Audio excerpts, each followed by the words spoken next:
Hi hello ನಮಸ್ಕಾರ guys. ಈ ವಿಡಿಯೋದಲ್ಲಿ ನಾನು ಹೇಳುವುದಕ್ಕೆ ಹೊರಟಿರುವುದು ನಮ್ಮ ಕರ್ನಾಟಕದ 5 ಗ್ರಾಮಗಳಲ್ಲಿ ನಡೆದಂತಿರುವ ಘಟನೆ ಬಗ್ಗೆ ತಿಳಿಸ್ಕೊಡ್ತೀನಿ ಗಾಯ್ಸ್.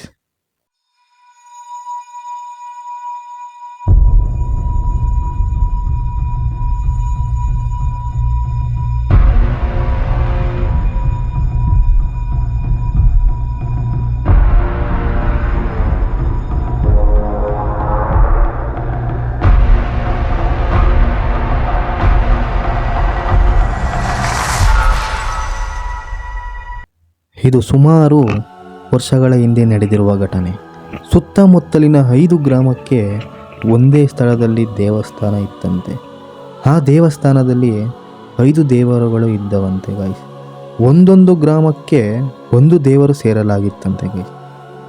ಸ್ಥಾಪನೆಯಾದ ಕೆಲವು ವರ್ಷಗಳ ನಂತರ ಊರಿನ ಗ್ರಾಮಸ್ಥರು 5 ದೇವರಿಗೆ ಬಣ್ಣವನ್ನು ಮಾಡಿಸಬೇಕೆಂದು ತೀರ್ಮಾನ ಮಾಡಿ ಊರಿನ ಯಜಮಾನರ ಹತ್ರ ಮಾತಾಡಿ, ಯಜಮಾನರು ಕೂಡ ಎಲ್ಲ 5 ಗ್ರಾಮದವರು ಕೂಡ ಮಾತಾಡಿಕೊಂಡು ಬಣ್ಣವನ್ನು ಮಾಡಿಸಬೇಕೆಂದು ತೀರ್ಮಾನ ಮಾಡಿ ದೇವರ ವಿಗ್ರಹಗಳನ್ನು ಬಣ್ಣ ಮಾಡುವುದಕ್ಕೆ ಕಳಿಸಿದರಂತೆ. ಬಣ್ಣ ಮಾಡುವುದಕ್ಕೆ 3 ತಿಂಗಳು ಸಮಯ ಬೇಕಾಗುತ್ತಂತೆ ಗಾಯ್ಸ್. ಬಣ್ಣದಾರರು ಬಣ್ಣ ಮಾಡೋಕ್ಕಿಂತ ಮುಂಚೆ ದೇವರ ಕಣ್ಣಿಗೆ ಮಳೆಯನ್ನು ಹೊಡೆಯುತ್ತಾರಂತೆ. ಮಳೆ ಹೊಡೆದ ತಕ್ಷಣ ದೇವರು ಶಕ್ತಿಗಳನ್ನು ಕಳೆದುಕೊಳ್ಳುತ್ತವಂತೆ ಗಾಯ್ಸ್. ದೇವರಿಗೆ ಬಣ್ಣ ಮಾಡುವುದಕ್ಕೆ ಶುರು ಮಾಡಿದ ನಂತರ ಸ್ವಲ್ಪ ದಿನಗಳ ನಂತರ ಗ್ರಾಮಗಳಲ್ಲಿ ದಿನೇ ದಿನೇ ಸಾವನ್ನಪ್ಪುತ್ತಾರಂತೆ.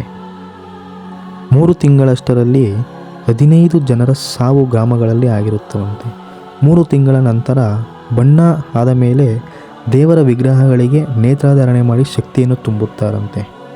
ಆದ ಮೇಲೆ ಊರಿನ ಗ್ರಾಮಸ್ಥರು ಎಲ್ಲ ಸೇರಿ ವಿಜೃಂಭಣೆಯಿಂದ ಮಹೋತ್ಸವವನ್ನು ನಡೆಸುತ್ತಾರೆ. ಅರ್ಚಕರ ಮೇಲೆ ದೇವಿ ಬಂದಾಗ ಊರಿನ ಗ್ರಾಮಸ್ಥರು ಎಲ್ಲ ಸೇರಿ 3 ತಿಂಗಳಷ್ಟರಲ್ಲಿ 15 ಜನರ ಸಾವು ಗ್ರಾಮಗಳಲ್ಲಿ ಆಗಿದೆ ಅಮ್ಮ, ಏಕೆ ಎಂದು ಕೇಳಿದಾಗ ಆಗ ದೇವಿ 5 ದೇವರನ್ನು ನೀವು ಬಣ್ಣಕ್ಕೆ ಕೊಟ್ಟರೆ ಊರನ್ನು ಯಾರು ಕಾಯುತ್ತಾರೆ ಎಂದು ಹೇಳಿದ್ದಂತೆ.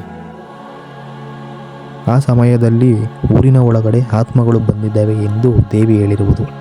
ಆದ ನಂತರ ಮುಂದಿನ ವರ್ಷಗಳಲ್ಲಿ ದೇವರನ್ನು ಬಣ್ಣ ಮಾಡಿಸಬೇಕೆಂದರೆ ಮೊದಲು 2 ದೇವರನ್ನು ಬಣ್ಣ ಮಾಡಿಸಿ ನೇತಾಧಾರಣೆ ಮಾಡಿ ಅದಕ್ಕೆ ಶಕ್ತಿಯನ್ನು ತುಂಬಿದ ನಂತರ ಇನ್ನು 3 ದೇವರುಗಳನ್ನು ಕೊಡುತ್ತಾರೆ.